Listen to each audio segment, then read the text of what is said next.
I really think that a lot of this depression, you mentioned the antidepressants, I think a lot of it comes from when you've been doing, and sometimes, of course, there's chemical reasons. It's health. And a lot of people with it's health reasons. There's a lot of kind of physical stuff that can happen. But I think with a lot of these people, they're depressed because whatever they know that they should do in their deepest, truest self, that self that will exist beyond the confines of this dream, that part starts to almost distance themselves from this fucking monkey that's making these ridiculous choices, lying to people, hurting people. So it starts to pull out, and there's this vacuum, there's this void that's created inside people when their higher self, their truest self, whatever the language you want to use, when that starts to go away because it's horrified at what this monkey's doing.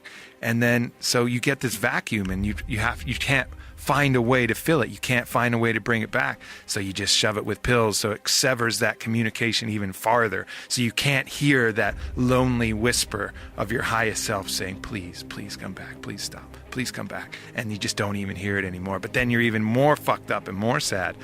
I really think that that's a lot of what's going on. And whether you want to take that as literal or take that as just analogous to not acting in accord with what you know at your deepest level is the right thing to do. I think that's a lot of the cause. It certainly could be in some cases. I mean, who knows I'm not a depressed person, but I have friends that have had real struggles with depression, people that I respect very much. And I know people that have benefited from medication. I don't know what causes depression. I don't know if it's environmental. I don't know if it's chemical. I don't know if it's genetic. I think there's probably many factors. Yeah, but I do know there are a lot of people that are depressed because of choices they made in life, and because of a road that they went down, because of a path they didn't pursue, because of a passion they didn't indulge, because of a friendship they didn't, whatever the fuck it is, whatever bums people out. There's a lot of factors. It's not just genetic. There's a lot of other shit. And they've also said recently that exercise has proven to be as effective in medication and treating people that have never taken antidepressants. Like, instead, they've tried people on antidepressants, and they've tried people to just start really exercising on a regular basis and really get moving again. And they're like, God, I feel great. This is amazing. I've been doing, we take aerobics class. And who takes aerobics anymore? Did I just make that up? Do they even have aerobics class? People are like, what gym are you going to, man? Boot camps now. No, there's a step, and there's people with scrunchy socks. You don't know, bitch. Take a boxercise class. Go figure out how to roller skate. It's fun.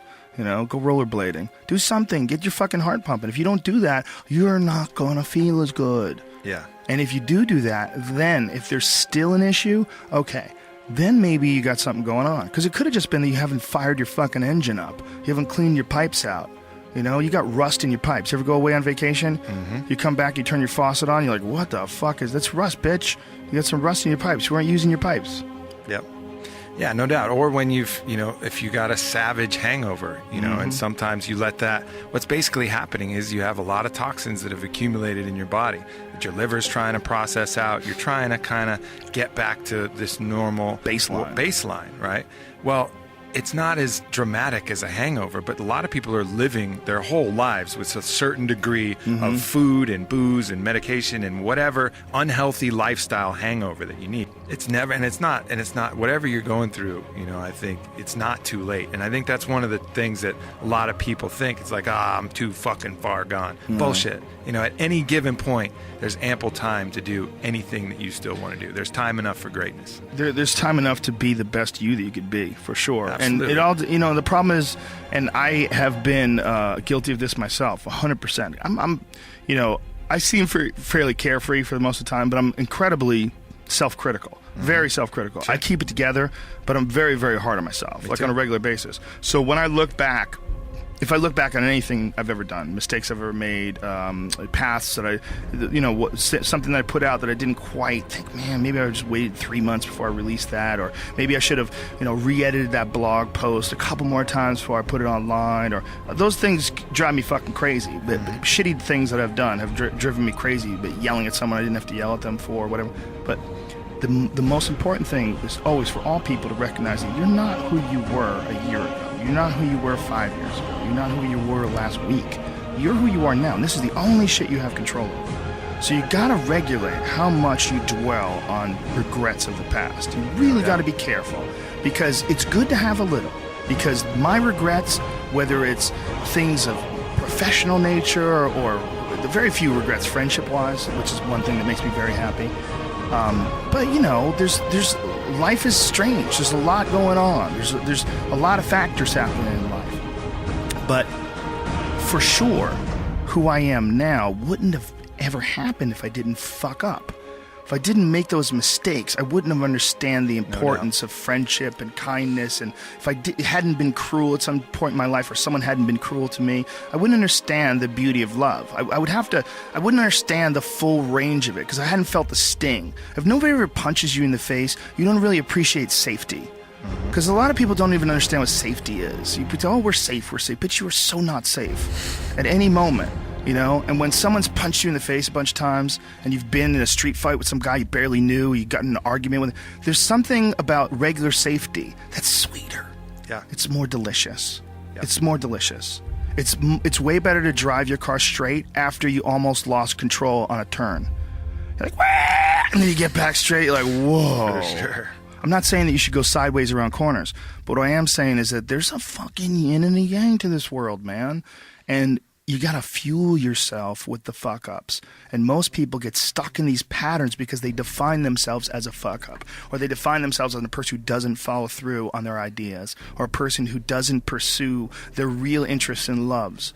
You define yourself by that. Well, I guess I start things and I quit. No, you don't. No, you have started things and you quit. And it gives you a horrible sense of regret that's made you define yourself by that. You don't have to do that.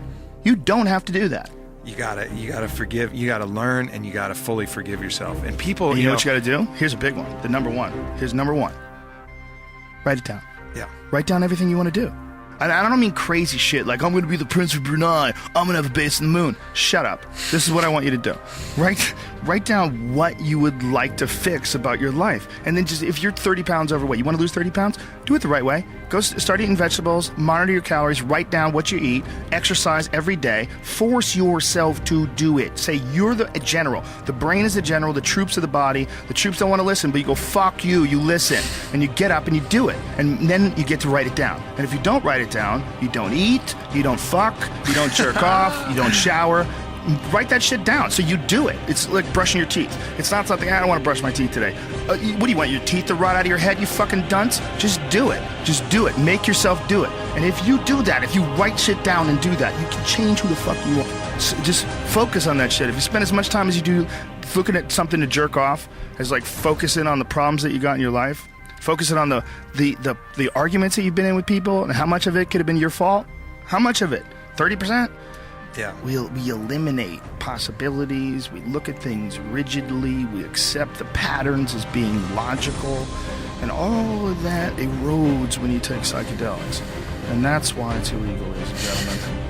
That's why. That's why the government's scared. So the other thing, I think you're right on the money with writing this down. But the other thing you got to do is, in order to feel like you deserve the best things in life, you got to love yourself and you have to forgive yourself. And so in order to fully love who you are and feel like you deserve the best things in life, you gotta forgive all of these past transgressions. We're not perfect. You got to go back, and instead of using this lash to go and lash yourself, oh, I'm a fucking idiot, I'm a fat ass, I'm an asshole, I'm a pussy, whatever else, and you're just constantly just lashing yourself and punishing yourself for not living up to these standards that you have. You got to stop that shit. You got to say, listen, I'm not perfect. I'm not a perfect being. I'm here learning and trying to do my best, but I fucking forgive myself for what's happened. That's in the past. That was a different me. I forgive myself, I love myself, and I deserve happiness.